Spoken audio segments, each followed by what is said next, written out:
Good evening. Good evening. Born in Toronto and living in Jerusalem, Matti Friedman's reporting is taking him from Israel to Lebanon, Morocco, Moscow, and the Caucasus, and his writing has appeared in the Wall Street Journal, the New York Times, the Washington Post, and elsewhere. He is a former Associated Press correspondent and a regular contributor to Tablet magazine.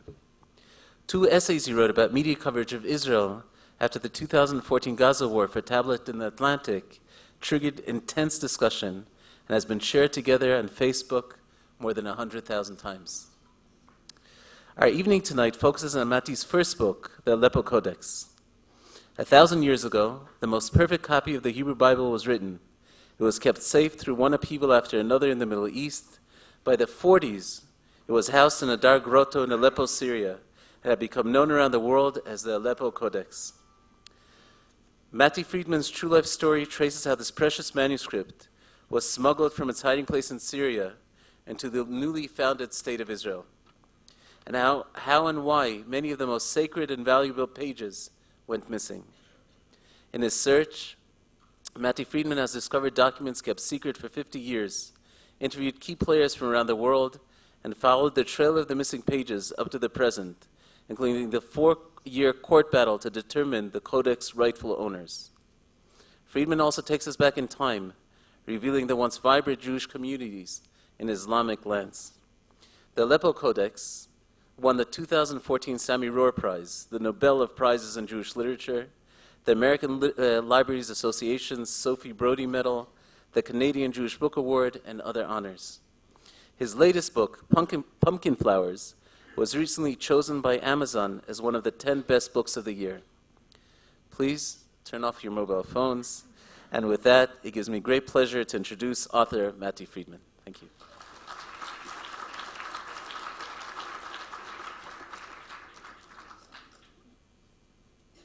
I could listen to that all evening. Unfortunately, you're probably tired of it. Thank you so much for coming. It's a pleasure to see such a great crowd to talk about a manuscript that I think few people cared about until recently. I have a tendency to speak too quickly because I have a lot to say. So if I speed up too much, just signal to me, and I'll slow down for about 30 seconds, and then I'll start talking fast again. What we're going to do is talk about the Aleppo Codex. I'm going to speak as briefly as I can, and I'm going to leave as much time as possible for questions and discussion, mainly because that's more interesting for me than listening to myself speak for too long.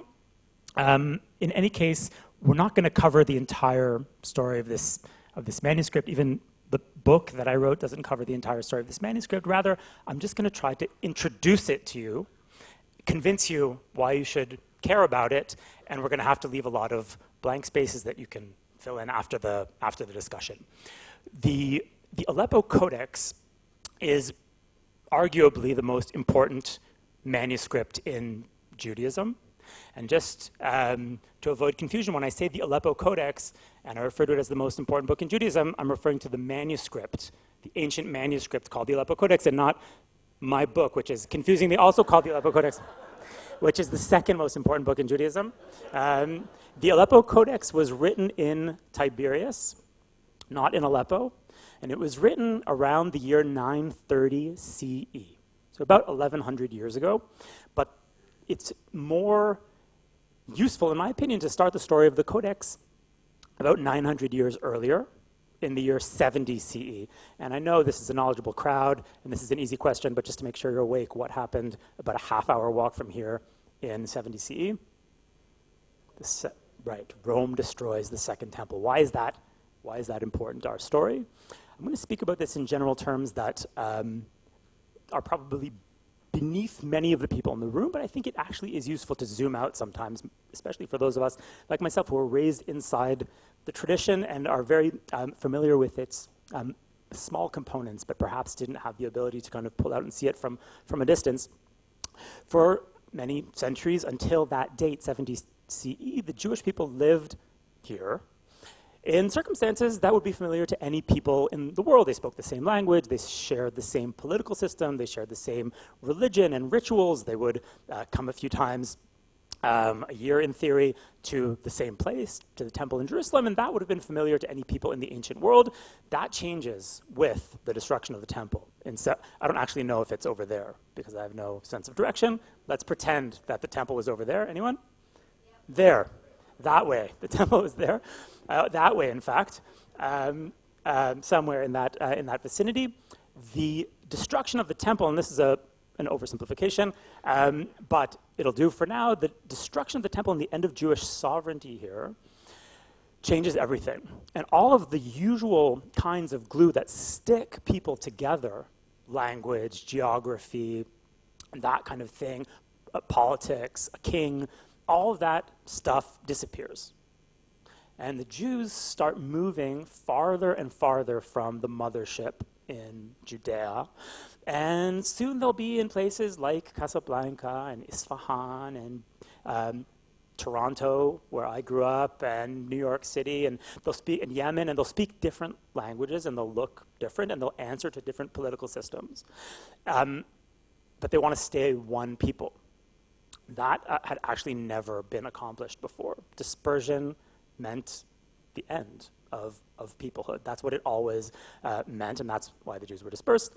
The Jews wanted to be an exception, and they came up with a mechanism that is so unlikely, it's so crazy, and it has worked so well that I think we often don't think about it that much.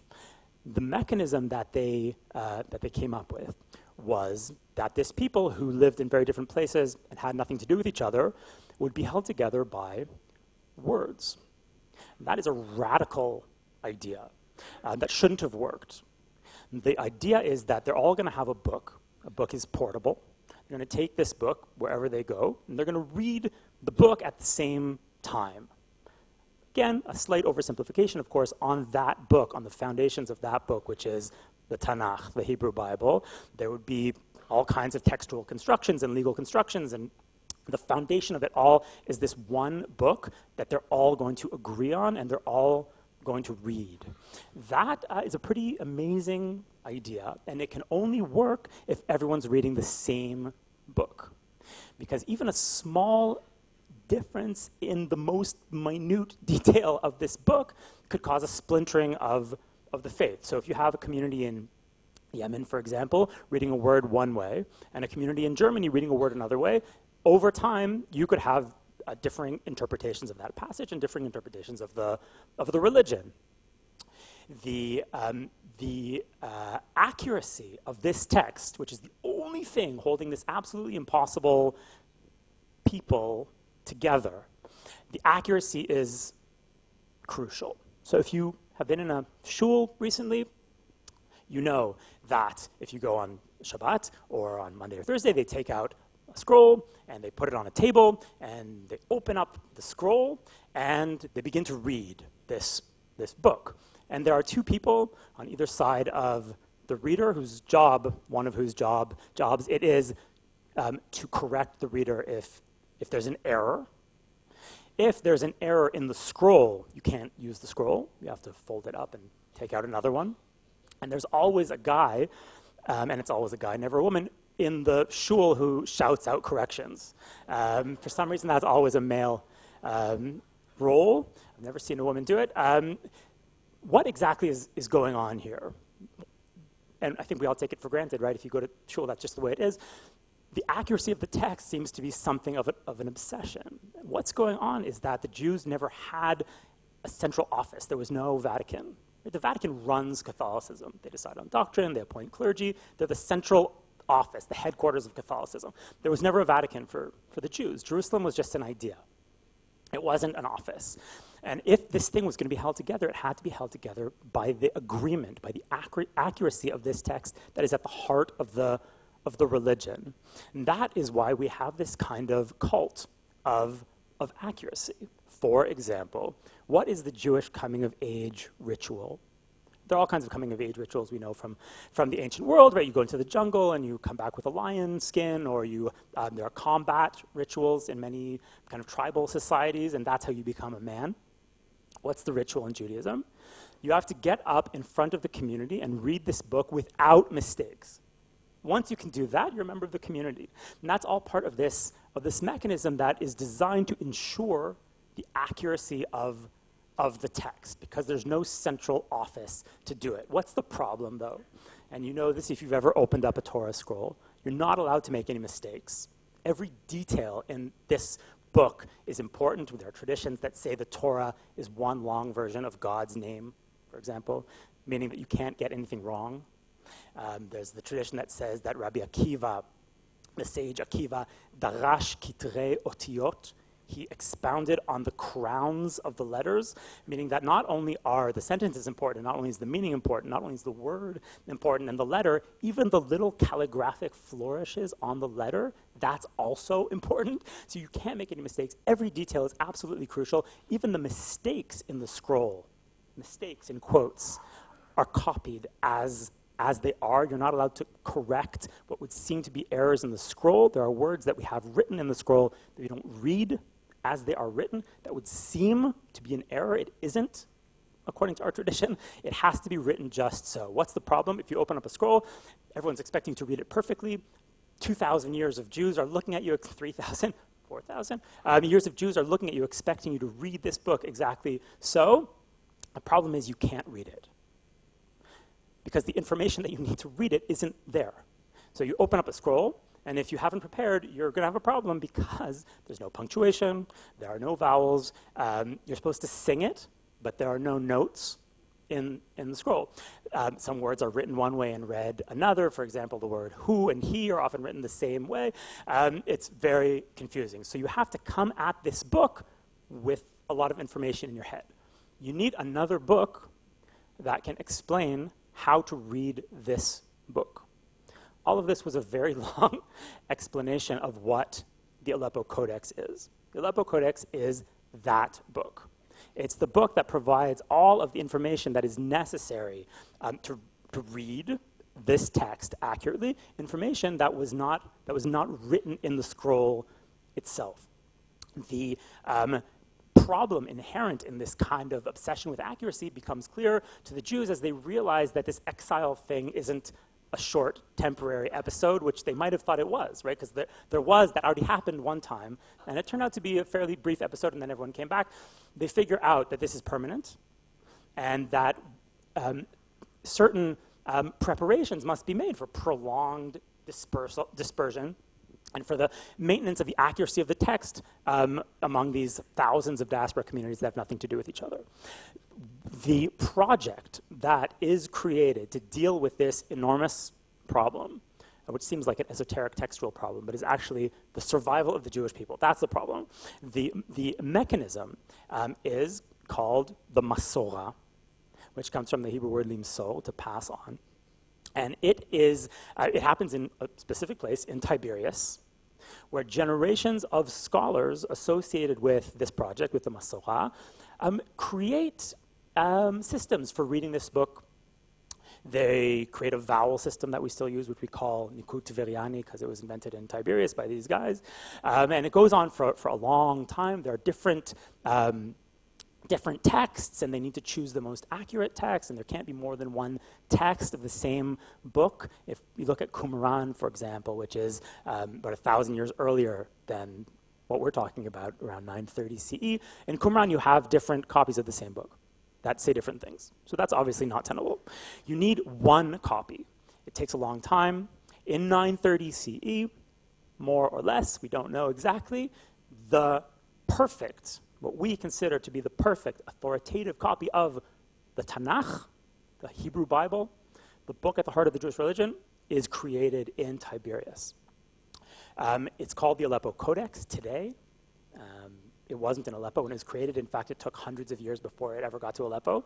The two men who we associate with the creation of the Codex are a scholar, the editor, the kind of brain behind the edition, whose name was Aharon ben Asher, from the most important dynasty of Masoretic scholars, of Baalei Masorah. Aharon ben Asher, the last and greatest of the Ben Ashers, and his scribe, whose name was Shlomo ben Boya'a. Those are the two names that we have to kind of credit with the creation of this book, which is to this day 1,100 years later, still considered by Jewish tradition to be the authoritative copy of the Bible. Now I'm going to fast forward very quickly over many hundreds of years of history. From Tiberias, the Codex moves to Jerusalem, the old city of Jerusalem, where it is kept by a small community in the old city of Jerusalem, which I think at the time was just called Jerusalem, the community of the Karaites, the Karaim. Now, many of you probably know more or less what the Karaim are. The Karaim are today an esoteric group of which there are only remnants. However, in those days, in medieval times, especially in the Middle East, the Karaites were a challenge to Rabbinic Judaism, which is what we, or most people in this room, are associated with. It was a serious challenge to the rabbis. The Karaites rejected the authority of the rabbis. They didn't accept oral law, only the Mikra, only the Bible, which is why they're called Karaim, which basically means people of the text. Why did this basically heretical, if you ask the rabbis, community have this codex, the most perfect copy of the Bible? Well, it's interesting. The Karaim, because all that was important to them, or at the center of their Jewish belief, was the text. There's no Talmud, there's no Mishnah, there's no rabbis, it's just the text. So they are preoccupied with the text, so it kind of makes sense that they would have the best copy of it. In a parenthetical aside that kind of blew my mind when I learned about it, Ben Asher himself, the man who created what we consider to be the authoritative, perfect copy of the Bible, still in use in your shul today, Ben Asher himself seems to have been a Karaite. And there's a scholar at Hebrew University who's a lovely and brilliant guy named Rafael Zer. He works in a tiny kind of out-of-the-way department of Hebrew University called Mifal HaMikra, which is an amazing little department. He studied this. He's one of the experts on the Masorah. His conclusion, and he can demonstrate it in ways that are way beyond me as a journalist, because that's all I am, he concluded that Ben Asher himself was a Karaite.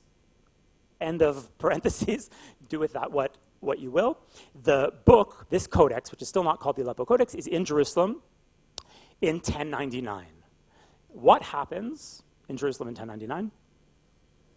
The Crusades. That was a lot of people who knew that. In 1099, the first crusade shows up in Jerusalem. And they are not really concerned with the Jews. They're out to redeem the sepulcher of Jesus from Islam. But there are Jews mixed in with the Muslims in the city. They attack Jerusalem in July 1099 on a Friday. Their camp, the camp from which they breach the walls, is where the Rockefeller Museum is right now, if you've been there. That corner, the walls at the time were not the same walls, but they followed more or less the same route. And that's where the Crusaders breached the wall. That area of the city at the time appears to have been the Jewish quarter, and the defenders of the wall, according to Crusader accounts, included Jews. So there's a poem about the assault on Jerusalem, which is one of the great events in Christian history. And it says, our brave knights, attacked the walls, and they were repulsed again and again. And on the top of the walls were Arabs, Turks, and Jews. Because the Jews were part of the Islamic scene at the time, and the enemy was Christianity, not Islam. Things have changed. The Crusaders breached the walls. I don't know if it was the Jews' fault, being in charge of the defense of that quarter, but the Crusaders get in somehow, and there's a terrible slaughter in Jerusalem. The Crusader chroniclers, unlike today when armies try to seem as humane as possible, the Crusader chronicles compete with each other to see who can sound the most gory, who can describe in the most sickening way what happened in Jerusalem. And there are debates between the Crusaders if the blood of the infidels, that's us too, reached the ankles of the knights or the knees of the horses or the bridles of the horses, according to one account. In any case, there's a slaughter in Jerusalem carried out by the Crusaders. According to one Muslim historian, the Jews of the city are locked in one of the synagogues, and the synagogue is burned. But the Crusaders save books. They save Hebrew manuscripts. Why did they save Hebrew manuscripts? Anyone?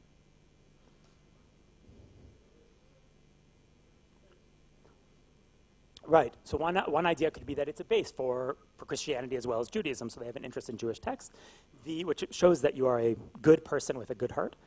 The reason seems to be that in Europe of the time, we have other testimonies that Christians understood that these books were worth a lot of money and that Jews would redeem them with money. So there are stories of Jewish communities in Christian Europe that are ransacked.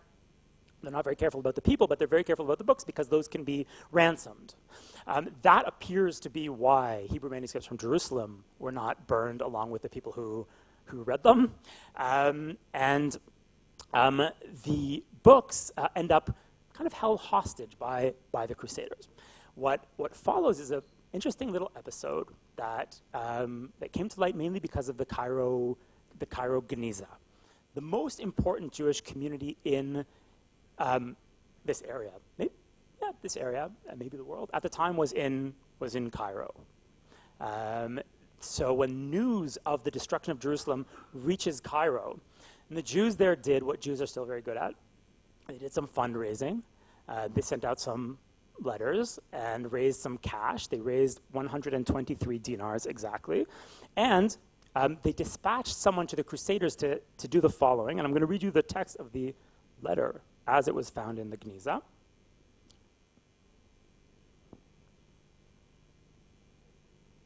So this emissary goes to treat with the Crusaders, and he has a letter that instructs him to redeem the scrolls of the Torah and attend to the ransoming of the people of God who are in the captivity of the kingdom of evil. May God destroy it. And that was the letter given to the emissary. What strikes you as strange about the way that's phrased? The books are first. The books are first. And that is either a mistake or it's an amazing insight into something very weird and I think beautiful about this religion. There's a confusion in Judaism about books or this particular book and people, and whether this book, not this book, the book is actually kind of a person. And that sounds weird, but when you think about it, many of the traditions that we have that are associated with the way we treat this book raise strange questions. For example, this book wears a hat, right? If you ever opened up an ark in a synagogue, you will see that this is a book that wears a crown often. That's a human thing to wear a hat. I've never heard of another book that wears a hat, and it would certainly never occur to me to take my favorite book and put my favorite hat on it. When this book is taken out, you kiss it, right? When it is taken out of its home, you stand up, like you stand when a dignitary enters the room. When this book is no longer usable, you bury it. You bury it. I mean, nothing gets buried, as far as I know, that isn't human. There's a tradition that I learned as a kid in Toronto, which I've been told since then has no halachic basis, but I like it so much that I'm sticking to it. And the tradition that I learned is that, of course, according to Orthodox interpretations of Jewish law, you need 9 men to pray. You need a minyan. But if you have 9 men and a child and a Torah, then you can pray. I've been told since then that isn't true. But there seems to be some debate about it, and it's certainly a tradition that exists in Jewish communities. So this book is half of a person, or a third of a person, or a quarter of a person. In any case, it's not like this podium. It's kind of alive, right? It's kind of alive. Etz chaim. There's something about this book that isn't an inanimate object. It's kind of alive, and that's what I think is going on in that letter. The books and the people. And of course, we have to remember that a book in those days was an object of incredible value. And today, it's hard to imagine because, of course, if I lose this copy of my book, I can get another one, and there's a Library of Congress, and now books exist in infinite numbers of copies. There's no original copy. It's just infinite copies. Books in those days, there was one of them. The Aleppo Codex, which is still not the Aleppo Codex at this point in our story, existed in one copy. It was one copy of it, and it had taken years to create. So if you lose that book, it is gone. and you will never have it again. So these books are incredibly valuable, and they're worth a lot. People, there are a lot of us, but there's only one Aleppo Codex. The book is redeemed from the Crusaders by the community of Egypt, by the community in Cairo, or what is now a kind of neighborhood inside Cairo, but then was downtown Cairo, called Fustat. And there it ends up on the desk of the greatest Jewish mind of all time, maybe, or many centuries, Rambam, right? He's a philosopher, he's a physician, he's a legal scholar, he's just this incredible mind that holds the Jewish world together for his lifetime, and he sits in Cairo.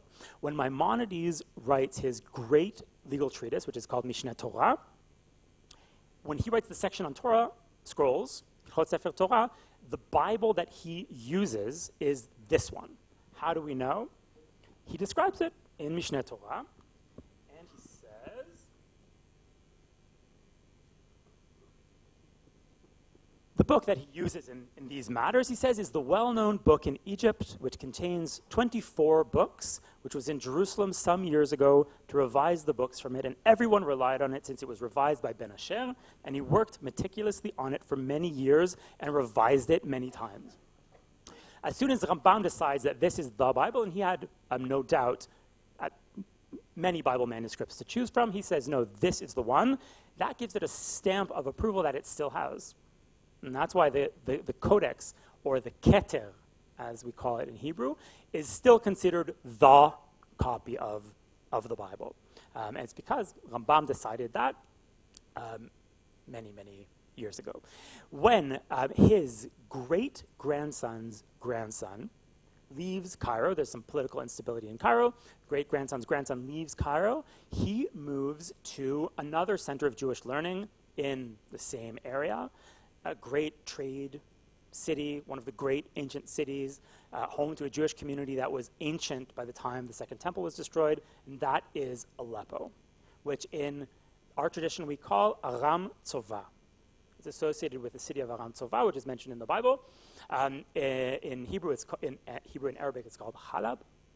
Aleppo has been in the news for all of the wrong reasons for the past couple years. Much of the city is ruined. When I wrote the book, that wasn't the case. There was actually concern that no one would know what Aleppo was, that no one would know what Aleppo was and no one would know what a codex was, so it would have an unintelligible title. I don't know if you can see, but the landscape of Aleppo photographed in this picture that's on the cover of the paperback is a ruin. You can find the same picture. This came out 4 years ago. You can find the same picture today, and it's a ruin. At the time, Aleppo was thriving, and it was home to a great Jewish community. That appears to be, that migration of Rambam's descendant appears to be the way that the Codex, which I think we can call for the first time the Aleppo Codex, gets from Cairo and ends up in Aleppo. In Aleppo, it is kept by the Jewish community for 600 years. At first, it's a scholarly resource. As the centuries go by, it becomes less a resource than a kind of talisman. It protects the community. If you ask members of the community, and there are different stories told about the Codex, all of which have the same moral. So there's one story that says they once moved the Codex out of its grotto in the great synagogue. It was kept in a grotto called Me'arat Eliyahu Navi, the cave of Elijah the prophet, in the great synagogue of Aleppo. And it was once moved, and plague struck the Jews of Aleppo, and the plague only abated when they put the Codex back in its place. And there are different versions of that story. If you meet old Halabim, Jews from Aleppo, and you ask them about the Codex, you'll be likely to hear something like this. When we were kids, they told us about the Keter, and they said if the Keter is ever moved, the community will be destroyed. That was a common belief in the Aleppo community. And then the people who I interviewed, because I spent a long time talking to old people from Aleppo, and they would tell me this story, and then they say, of course, that's superstitious, and we're not superstitious people. And then they would kind of drop their voices and they'd say, but it was true. Because it turned out to be true. In 1947, there is a vote at Flushing Meadow in New York City, November 29th. So, around now, right? There's a vote that creates a Jewish state, or rather partitions the British Mandate territory of Palestine into a state for Jews and a state for Arabs. Everyone knows about that, and everyone knows what happened next, because here we are. But fewer people know about the chain of events that was set into motion by that vote, which involves the Codex and the Jews of the Islamic world, because those two things are intrinsically connected. There's a riot in Aleppo the next day. There are riots across the Arab world. The riots target the Jewish community of Aleppo. They burn all of the synagogues, except for one. They burn stores and homes. The community is essentially gutted. It takes quite a while for the last Jew to leave Aleppo, but that's pretty much the beginning of the end. The great synagogue of Aleppo, which is where the Codex is hidden in a safe. It's hidden in a safe with 2 locks. Each lock can be opened by a different elder of the community. So you need 2 people to open the safe, because they don't even trust the elders of the community to be alone with this book. It's kept in a safe, in a grotto, in the great synagogue, in the Jewish quarter, in the old city of Aleppo. That synagogue is torched, and the Codex vanishes. A few weeks later, in Haaretz, so this is just at the beginning of 1948, in Haaretz, a Bible scholar, whose name many of you probably know, Cassuto, Moshe David, or Umberto Cassuto, an Italian-born scholar of Bible who's very well known in these parts. Cassuto writes an astonishing piece for Haaretz, which is essentially an obituary for the Aleppo Codex. And I'll just read you a small part of it. If I can find it.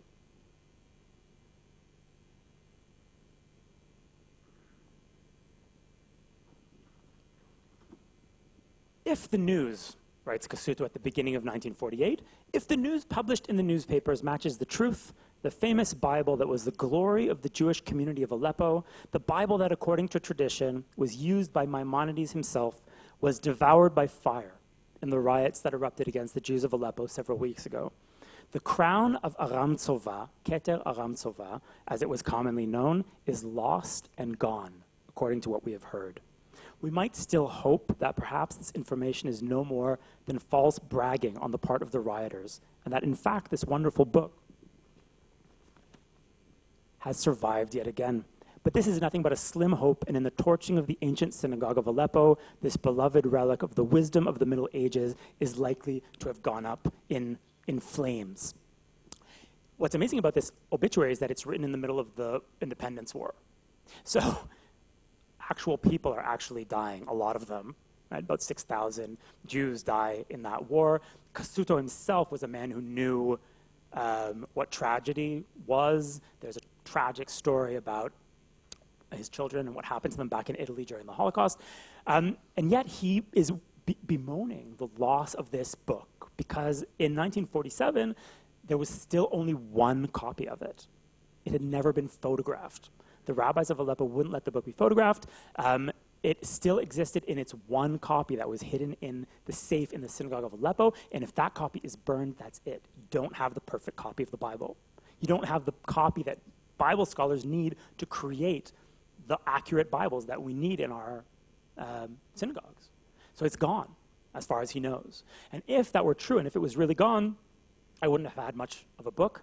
So I'm not giving anything great away when I tell you that, in fact, the Codex was not burned in the fire, and that was a lie, as a matter of fact. That was a clever kind of fiction that was put out by the elders of Aleppo, because it seems that the government of Syria was aware of this book and of its value and was looking for it. So they thought it would be a good idea to make it disappear, and they spread a rumor that it had been burned and there had indeed been a fire in the Great Synagogue. In fact, it was taken into hiding and hidden in the storeroom of a textile merchant named Ibrahim Effendi Cohen in the bazaar, in one of the old bazaars of Aleppo, and that's where it remains for 10 years.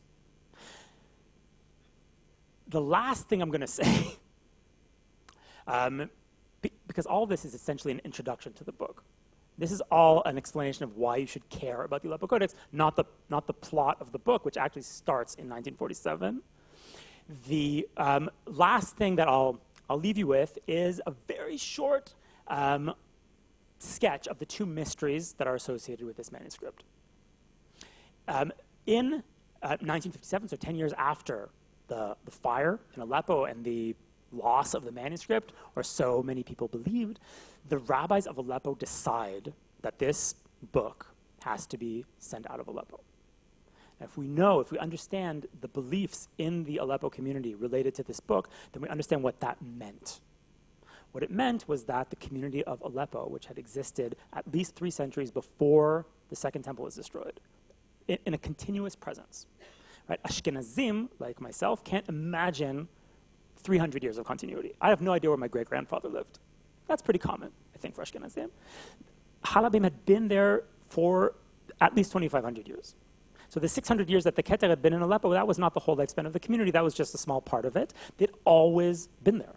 They'd always been there. They'd been there 1,000 years before Islam. They survived earthquakes and the Mongols and the Ottomans and everyone who came through. The Jews had always been there. They'd been praying in the old synagogue of Aleppo since the Byzantine Empire. They'd been there for a very long time. So the statement that this was it is an incredible moment. And I think that if I learned one thing from writing this book, one important thing, I learned many things, of course, it's that the loss of the Jewish world of Islamic countries deserves more thought than I personally gave it to that point. Because if you grow up in an Ashkenazi community, you are brought up in the loss of the Jewish world of Europe. That's a part of the story, and you hear about it all the time. But there was another Jewish world that disappeared around the same time. It was smaller. It's about 1 million people. It was much older, and its loss is as complete. It's gone.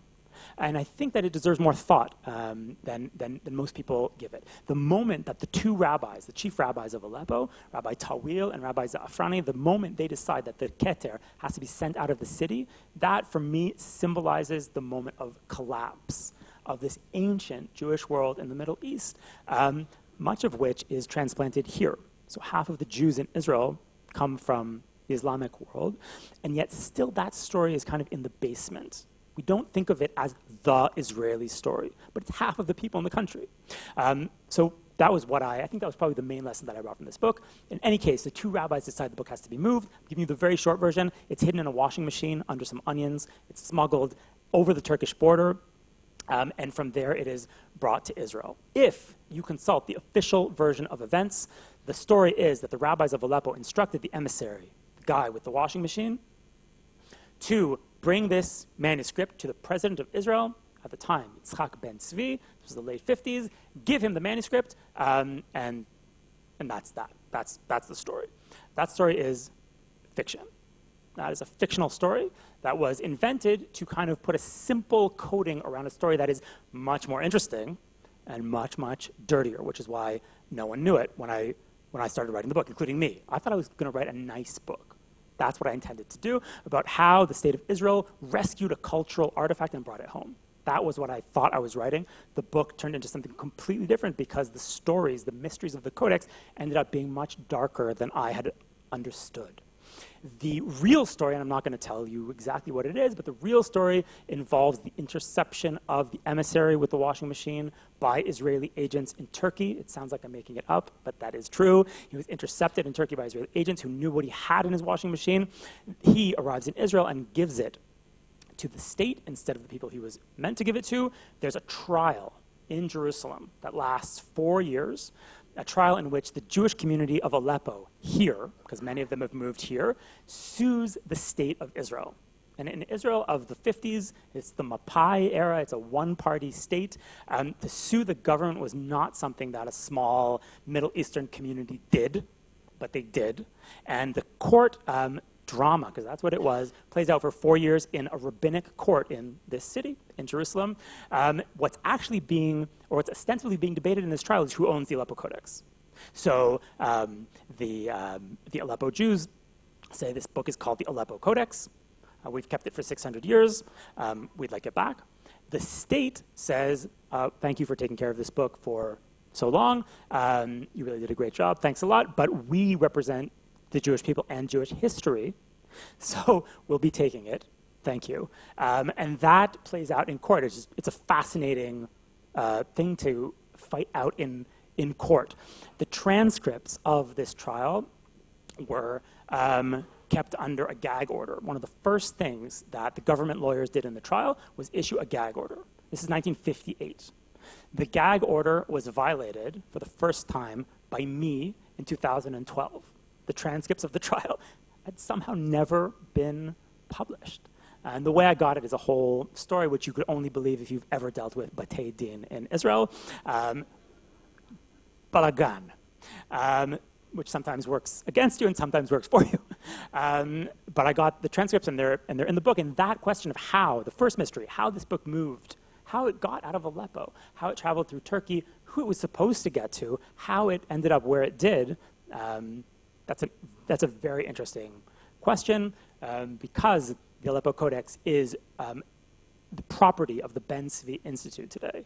And because you can see it or part of it in the Israel Museum, you know what happened, right? You know the end of the trial, but how it happened is very, very interesting and enlightening about Israel in those days and about the clash of these communities coming from the Middle East with the new Jew, the socialist dawn of this country, which was very much what was going on here, at least in people's minds in the 50s. That's one mystery. The second and last mystery involves the missing pages of the Aleppo Codex. And that's the mystery that people have kind of heard about. It's a mystery that has preoccupied Bible scholars and antiquities dealers and some people from the Mossad and Jews from Aleppo and all kinds of other people. There's still a kind of a small underground of people who are obsessed with this mystery. I call them in the book the Aleppo Codex Underground. It's a very small number of people. You say Aleppo Codex and they, what have you heard? What do you know? Do you know more than I know? And I was kind of sucked into that underground by mistake, basically, because I just started calling people to get them to talk to me, which wasn't easy. The official story for many, many years posited, or rather, first I should mention what's missing, right? So when the Aleppo Codex was written in Tiberias by our scribe and our scholar, it had about 500 pages. We don't know exactly because there are no page numbers. It had about 500 pages. Today, the codex that we have here in Jerusalem has 295 pages. So about 200 went missing. It's about 40%. The main, or the loss that would stand out most if you're looking at the Aleppo Codex is the Torah. The Torah isn't there. So if you open up a Bible manuscript, what you expect to see is Bereshit, Bara. It's not there.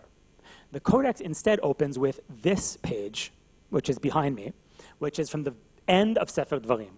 It's the curses at the end of Sefer Dvarim.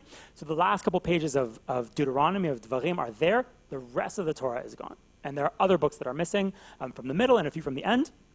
The Codex that we have is, has been mutilated. So the question is, when did that happen? Now, Cassuto, we just mentioned, saw the Codex whole in Aleppo in 1943. They wouldn't let him photograph it, but they let him see it, and it was whole in 1943. We know that it's missing when it gets to Israel at the beginning of 1958. That's when we know that there are about 200 pages missing. So something happened in the intervening years. The official story for decades, and it's still the story that people know, if you ask people who kind of have a vague familiarity with the story of the Aleppo Codex, involves the fire in the synagogue. There's a fire in the synagogue. The Codex was burned, and that is a great story because if the pages were burned, you do not have to look for them. The evidence that would seem to, I promise to speak briefly, and here I am breaking my promises. The evidence that would seem, but this is the last thing I'm going to say, I promise. The evidence that points to, that supports that theory can be seen here on the screen behind me. If you'll look at the bottom outer corner of the page, you'll see that it's eaten away. It's kind of a purplish stain of some kind, and every single page of the Codex has that. And for many years, this was seen as a burn mark that substantiated the fire theory. There was a fire, pages are missing, there's a burn mark, it all kind of makes sense, it's kind of neat, and that's the official story for many, many years. In 1986, the Codex is sent for the first time for proper care to be taken of it, which is a little story in itself because it arrives here 30 years earlier. But it arrives at the Israel Museum for treatment, for restoration, and it's given to the Israel Museum's manuscript king who's still there and is a lovely guy named Michael Magen, whom some of you might know. He gets this manuscript in 1986 and begins to store it. He immediately notices this burn mark, and he's wondering what it is. So he takes a piece of the purple stain, a little fragment of it, and he sends it across town to Hadassah in Karem to a microbiologist who's also a really nice guy and who also, I think, is still at Hadassah. His name is Yitzhak Polacek. Polacek runs a biopsy because it's skin, right? It's just skin.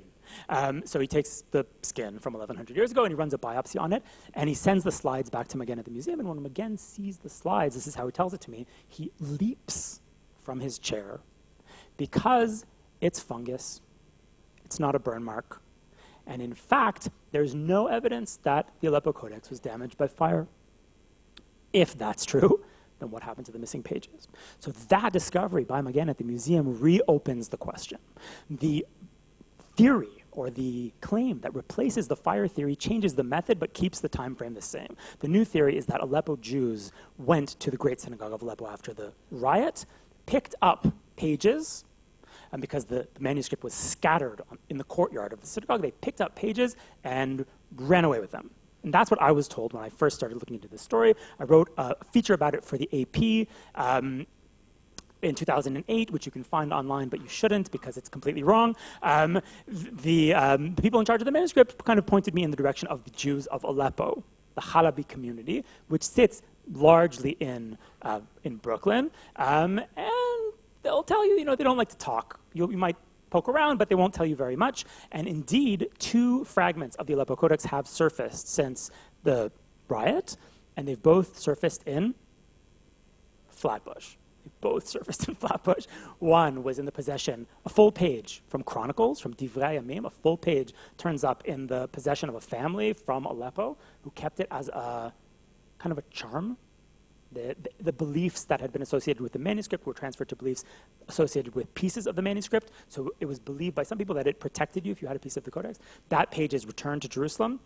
Another fragment, a tiny little torn piece of parchment, is found laminated in the wallet of a businessman in Brooklyn named Sam Sabah, who believed that it protected him, that it helped him survive open heart surgery. The scholars who are interested in the Codex know Sabah has it, but he won't part with it until he dies.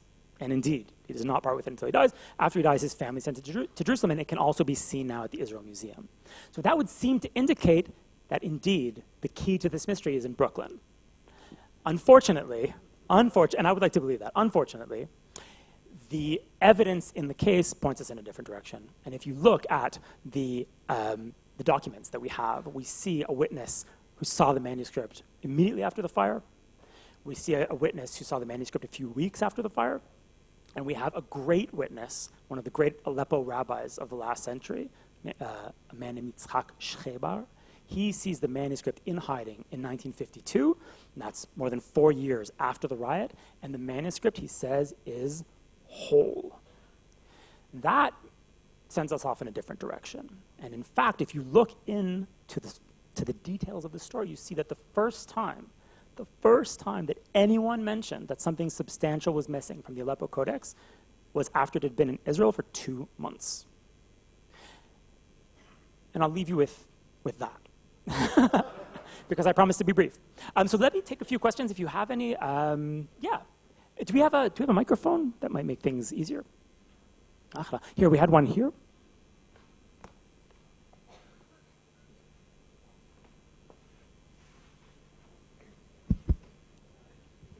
Morning, afternoon, evening.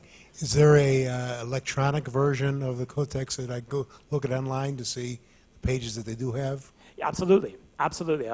The Codex, the existing pages of the Codex, again, we're missing the most important parts of the Codex, and there are no copies of them, but the existing 295 pages of the Codex can be seen online. The Ben Tzvi Institute did a beautiful scanning project. It's great quality. You can kind of flip the pages and zoom in, and you can see, as you kind of can't in this fuzzy slide, you can see what a beautiful manuscript it is. There are no pictures. There's no gold.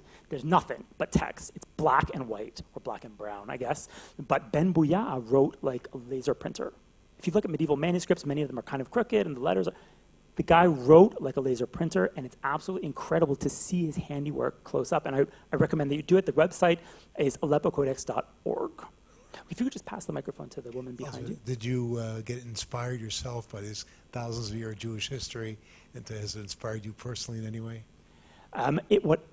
As I said, what it really taught me, and it taught me many things about the way Jewish history happened and the way Jewish peoplehood was preserved and the centrality of the text. I mean, I grew up in synagogues and I grew up reading the Torah, and I just never thought about it.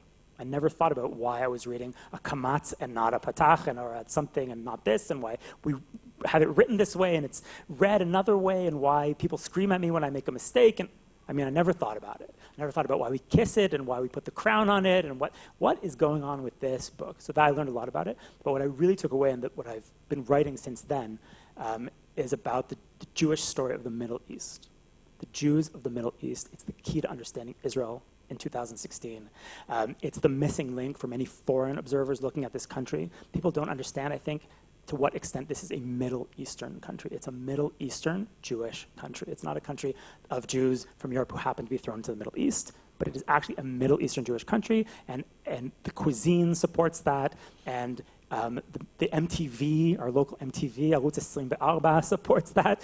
The pop music that people listen to, the pop music that my Ashkenazi kids bring home from school, the culture of the country, the warmth of the country, the interaction between people, it all kind of makes sense if you understand where we are and where the people here come from, which, embarrassingly, I did not really until I wrote the book.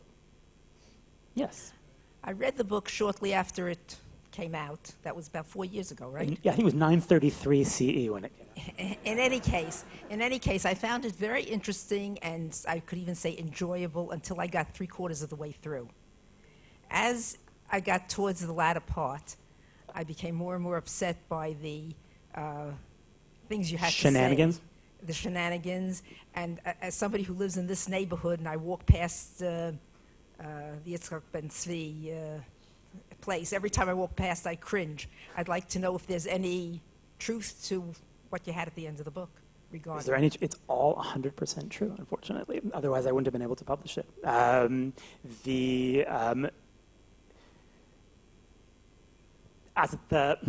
should I say it? As a journalist, when I go into a story, often what we do, because journalists don't really know anything about anything necessarily, so often we use academics as our guides through the story. So if I need to write a story on, I don't know, biotech startup, I call a biologist and I say, tell me what is this biology thing? And they try to explain it to you. And then, so as a reporter, I initially start with the academics, almost the son of an academic. Anyway, it didn't occur to me. And the academics, by the way, point you toward, in this story, I've always pointed you toward the Aleppo Jews. That's where the key lies. And I wrote that. In my original article for AP, I wrote that. Because it didn't occur to me that the academics could be hiding something, or that they were actually involved in the story, or that the story they had been telling was told in large part to exonerate themselves. That didn't occur to me, and that became apparent as I reported the story. And the conclusions that I reached in the book, which I don't know if we want to get into or we have time to get into, are uncomfortable. That I didn't want to reach them. I would be happy if the 200 pages of the Aleppo Codex had been burned. I would be happy if they had been stolen by crusaders. I would be happy if they had been stolen by Muslim riders in Aleppo in 1947. The actual conclusion that I reached, with some, caveats, is not a happy conclusion for someone who lives here and loves this country very much. But I'm a journalist, and I think the country can take it. We've been around for a long time, and I think people get that the country and its institutions are not the same thing. There are problems in institutions. The Ben Tzvi Institute is an example of a great institution that's done a lot of good, that has deep, or some skeletons in the closet that I found myself unearthing. And that's that. If you're interested in the actual technicalities of where I went at the end of the book, you can read it. It was complicated to write it. It involved legal consultation. It involved taping people and freedom of information requests and more shoe leather kind of reporting than I expected to do. And there are other dark aspects of the story. One involves, as you know, if you read it, one involves a murder that actually happened across the street from here at what used to be the Plaza Hotel, and is now, I think, the Leonardo, the tall one. I'm going to point in a random direction again and hope that it's there. Room 905 at the Plaza Hotel, there was a murder, an actual murder in 1989 that some of you might remember if you were around, that is connected in some way to the story of the Codex. It's not a happy story. It's a very interesting story. It's a very educational story. I'm happy to have stumbled on it, but it's not a happy Jewish story. Yeah. The Aleppo Codex was used to see whether all the other forms were written correctly according to the Aleppo Codex. Once all the other books were written, then the Aleppo Codex is like an antique. It's something that was usual, but now all the Sforim follow the Aleppo Codex. So what's the importance now to have the Aleppo Codex, just as an antique or something? Right, so great question, what's the importance of the Aleppo Codex now? Now that we have, every synagogue has Chumashim and we have versions of the Bible, the Chumash that is used, or the most accurate manuscript on which you can base a Chumash is called the Leningrad Codex, which is another Ben Asher Codex, which is not as good as the Aleppo Codex. There are what I would hesitantly call inaccuracies in that codex. It's not like there's an 11th commandment in the Aleppo Codex that we don't have, or characters that we don't have. It's tiny details that are important to us because every tiny detail of this text is important. We can't recreate what was written in the Torah part of the Aleppo Codex because we don't have it. And it was never copied. Those pages do not exist. And there are other books. I'm quoting from memory, so I might be getting this wrong, but Esther, Daniel, lots of books are missing from the Codex, and we don't have them. So we can't create the perfect copies of the Bible. And we won't be able to until we have those pages. Now, scholars have come up with ways to imagine what is written in the missing pages of the Codex. For example, if a word is spelled a certain way in a part of the Codex that we have, it's probably spelled the same way in a part of the Codex that we don't have. Things like that, but we don't have the actual pages. And that's why for Bible scholars, the missing pages of the Aleppo Codex are kind of like the Holy Grail. Yeah.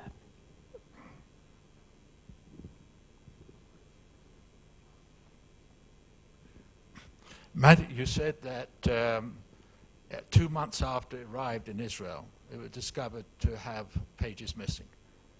What happened in the first 2 months? Didn't someone look at it when it arrived, and was it complete when it arrived? It's a great question. Obviously, when you transfer an object of great worth, if I bring you a suitcase of $1 million, you are likely to count the money in the suitcase and write, I received $1 million on the day or the minute that I bring it to you. The Aleppo Codex is that, right? It's Judaism's most important manuscript, maybe. I like to throw in a maybe there just in case anyone goes after me for that. I mean, it is an incredibly important book. It is one of the world's most important manuscripts. It arrives at the Ben Tzvi Institute at the end of January 1958, and there is no record of what arrived. How many pages were there? How many weren't there? The first detailed counting of the pages that we have is from March. So it arrived in January, and we have a detailed counting in March. What happened in the interim is a great question, and I would love to know. What I can do as a journalist is tell you what we know and what we don't know. What we do know is that we have a really good witness who saw it in Aleppo, whole, except for a very small number of pages, in 1952, and that in March 1958, 200 pages were missing. Something happened in that period. It either happened in Aleppo, it either happened in transit, or it happened in Israel. Those are the three options, and there is little reason, I think, to suspect the first. There is some reason to suspect the second, and we have kind of red lights flashing over that period where it traveled through Turkey, and that's in the book too. And there is a huge red light flashing over the third period. But all I can do as a journalist is flash that light. I don't have a smoking gun. Yeah.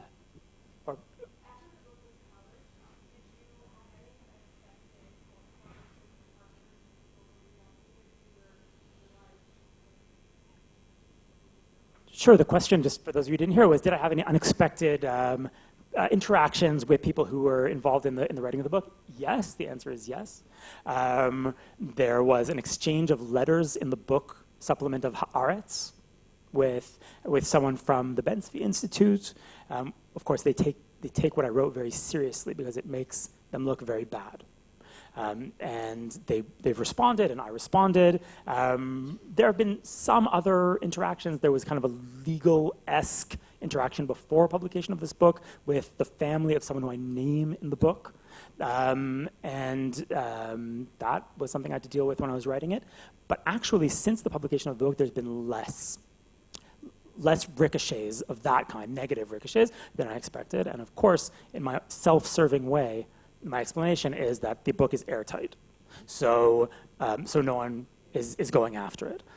There was an interesting episode where I went to speak in Flatbush at a Syrian shul in Flatbush. For a long time after the book was published, I didn't get any such invitation, even though the book is, I think, positive about the Aleppo side of things. I don't think they're the main villains. I think the villainy lies elsewhere. And yet there was kind of a hesitation about interacting with this book because it involves people from the community. It's a small community, and I totally understand. Finally, I was invited to speak at an Aleppo synagogue, and it caused a huge kerfuffle in Brooklyn. A fatwa, a psak halacha of 4 pages was faxed around the community by one of the rabbis saying, you are not allowed to go to this lecture, saying to people in the community, you're not allowed to go to this lecture, and if possible, this guy should not be allowed to come to New York and shoot the poisoned arrows of his tongue. That's what it says. It was beautiful. It was beautifully written. It was menumak. It had all kinds of Talmudic references. It was an amazing document. I have it, of course, because how often does that happen? And that was part of the kind of backlash, the way the backlash played out against the book. But nothing's been disproven in the book. There are no corrections to the book. As far as I know, everything written in the book is absolutely 100% correct. Yeah, I'm gonna. Okay. Why on earth does the state of Israel seem so uninterested in this crucial? Why does the state of Israel seem so uninterested in this crucial piece of Jewish history? That is the question of questions. Since the book came out, I and a few other obsessive people involved with the Aleppo Codex story tried to get people in positions of power interested in carrying out an investigation of what happened. Right? This is our greatest cultural artifacts, perhaps. It's certainly one of them. And we are the people of the book. This is our book. This is it, pretty much. And yet, there's never been an investigation into how half of it was stolen. So we thought that we might be able to get some traction. There was an attempt made with the state comptroller, Mevaker Hamdina. There were meetings with members of Knesset. The state comptroller was uninterested in looking into it. It was satisfied with very vague and kind of ridiculous, in my opinion, responses from the Ben-Zvi Institute. Members of Knesset have a lot of other stuff on their mind, it turns out. Ancient manuscripts in the 9,000th place on their list of priorities. So we didn't get in traction. We went to Shas, right? I thought Shas might like it because of the kind of Mizrahi angle, and the Likud, and we tried everything. I think that the people in charge of the manuscript are uninterested in an investigation because that investigation will make them look bad not only with regards to the codex, but with regards to all kinds of other manuscripts that are missing and inconsistencies in the records and all kinds of things like that. So they have rebuffed every attempt to investigate. And people in power have other things on their mind. So if there's no political force that demands this, if a coalition partner, if Shas holds the crucial swing votes in the coalition and says our condition for being in your coalition is a state commission of inquiry about the Aleppo Codex, then it'll happen. That's a good point. I have to go to the PLO. That's right. If the Palestinians come up with a claim, then Bibi's going to be all over it. Thank you. Thank you. And that is the solution, clearly. Maybe we'll take two more questions, and then I'm not running away, so I'll be here to take more, but maybe we'll take 2 more, and then I'll let the rest of you go. Yeah. Do you need a mic? Why was a copy never made? Okay, so we don't know that a copy was never made, but we don't know of any copy. So individual books of the Bible were copied from the Codex or copied from copies of copies of copies of the Codex. And the way we know that is interesting and complicated, again, beyond my very superficial knowledge of these matters as a journalist. But as far as we know, The Aleppo Codex itself, meaning 24 books of the Bible written with te'amim and nikud, with cantillation and vowels, with the Masoretic notes in the middle of the columns and the longer Masoretic notes at the top and bottom, the Aleppo Codex was never copied. And it existed as a singular object into the mid-20th century when what happened, happened. So it's a pretty amazing case of something surviving into the age of photography, but never being photographed, which is amazing. It's amazing. Yeah.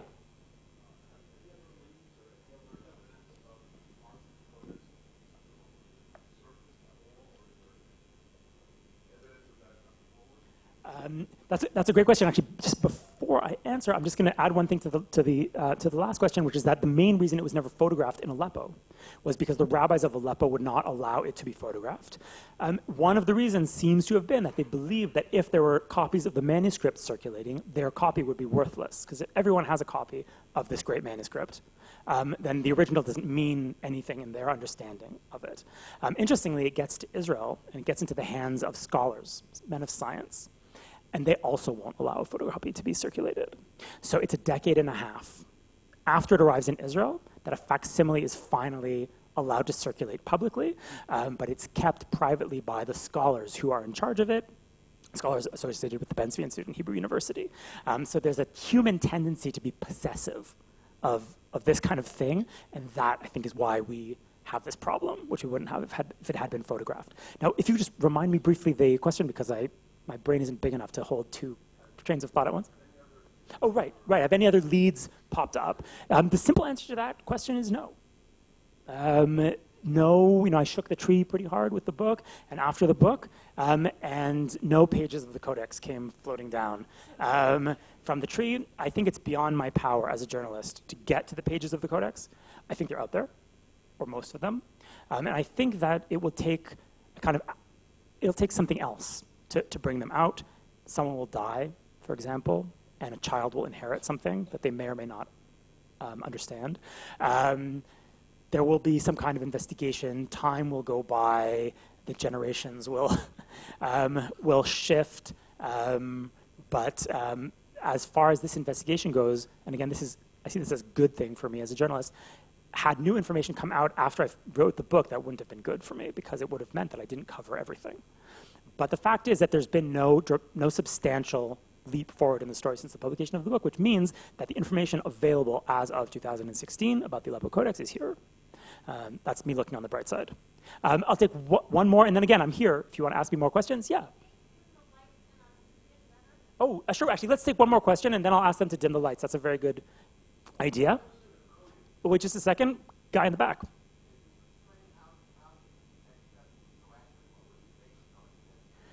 What is the Aleppo Codex based on? How is it? Why is it so accurate? I have to just say about the actual creation of the Codex.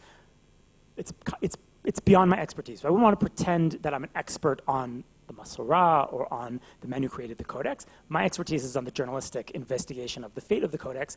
I can say in a general way, the guys in Tiberias, the Masorah experts, were working off existing manuscripts that they had, and from oral traditions, many of which they seem to have known by heart. So they had different kinds of information in their head, and they decided based on their own system what was accurate and what was not, and what would enter the perfect text of the Bible, and what would be discarded. But there are earlier Masoretic texts from Tiberias. There were clearly libraries in Tiberias. It was a great center of Jewish learning. I'll briefly answer the question from here about why it was a codex. A codex is just a fancy word for a book. Why was it written as a codex? Why was it a codex and not a scroll? Excellent question. The scroll is obsolete by the time the guys behind the codex are working in Tiberias. Scrolls are incredibly inconvenient if you're a scholar. For example, if you have a word in Bereshit and a word that you want to compare it to in Dvarim, it takes you 10 minutes to roll the thing, and you need two guys, and you need to be in good shape, and you could only write on one side of the parchment. So that doesn't make much sense if you're a scholar. We read from a scroll because that's what we read from. But if you want an academic resource, which is what the Codex is, it's not something you can read in synagogue. You have to read from a scroll. If you want an academic resource, you write it as a book. And the Romans were using codices long before this. The Christians, from very early on, write their Bible in codex form. And it has been suggested to me that that is why we did not, which sounds like us in general. Thank you so much for coming. Again, I'm not running out. It was a pleasure to speak to you. Thank you very, very much.